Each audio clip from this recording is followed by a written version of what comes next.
Have you ever looked at your parents during an argument and thought, why don't you understand me? Or perhaps you've promised yourself, when I grow up, I will never do this to my kids. A very good day to everyone. My name is LAILA binti ABDUL WAHID, and I am proud to represent SMK Sri Nangka Tuaran XEA 4302. Today, I am absolutely thrilled to share a non-fiction masterpiece that completely reshaped how we look at family dynamics. It is titled The Book You Wish Your Parents Had Read and Your Children Will Be Glad That You Did. Written by the renowned British psychotherapist Phillipa Perry, published in 2019. This Sunday Times bestseller is not just for mothers and fathers. It is a profound, eye-opening mirror for anyone who wants to understand human nature, heal emotional wounds, and build deeper connection with the people they love. Unlike traditional parenting guides that offer quick fix tips or strict behavior charts, Phillipa Perry takes a completely different approach. She argues that good relationships building is not about manipulating a child's behavior. It is about understanding our own emotional history. The core premise of this book is built on a beautiful analogy. Relationships are like soil. If the soil is rich, supportive, and toxic-free, a plant will naturally grow strong and healthy. Perry asserts that our parents' upbringing left an emotional blueprint on them, which they unconsciously passed down to us. By reading this book, we are invited to look at our past, not to blame our parents, but to break the cycle of emotional neglect for the generations to come.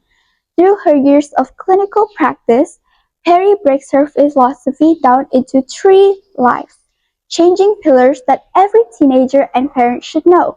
First, connection over correction. We live in a world obsessed with discipline, rules, and punishment. However, Perry reminds us that without a strong bond, discipline fails.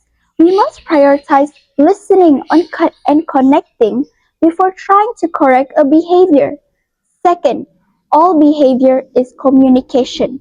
When a toddler throws a tantrum or when a teenager locks themselves in their room, they aren't just being difficult. They are communicating a feeling they don't know how to put into words. They are screaming, I feel overwhelmed. Please notice me.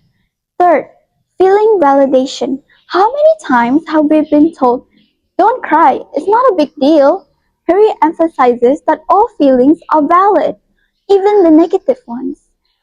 Suppressing a child's sadness or anger only teaches them to numb their emotions. But my absolute favorite takeaway from this book and the message I believe everyone needs to hear is the concept of rupture and repair. Phillipa Perry writes, and I quote, "What children need is for us to be authentic, not perfect. In every single relationship, conflict is unavoidable. Arguments will happen, doors will slam, and harsh words will be spoken. Perry called these moments ruptures. However, she stresses that a rupture is not the end of the world. What truly matters is the repair. As teenagers, we crave a simple, honest apology when our parents cross a line. This book teaches adults the immense power of swallowing their pride, sitting down with their child and saying, I am sorry I lost my temper, let's fix this. It proves that apologizing does not make a parent weak. It teaches the child accountability and emotional safety. What makes Philippa's fairy writing so extraordinary is her warm, compassionate, and non-judgmental tone. She writes not as an intimidating academic, but as a wise friend. The book is packed with real-life case studies and practical exercises that make complex psychological theories incredibly easy to digest. I give this book a resounding 5 out of 5 stars. I highly recommend it, not just to parents, but to every high school student listening to me today. Reading this book as a teenager has given me immense empathy for my own parents. It made me realize that they are just human beings trying their best, carrying their own hidden scars. In conclusion, the book you wish your parents had read is a revolutionary blueprint for love. It, it teaches us that we cannot change the past, but we entirely hold the power to change how we love in the future. Once again, I am Nur Laila Niza from SMK Sri Lanka. Thank you very much and happy reading.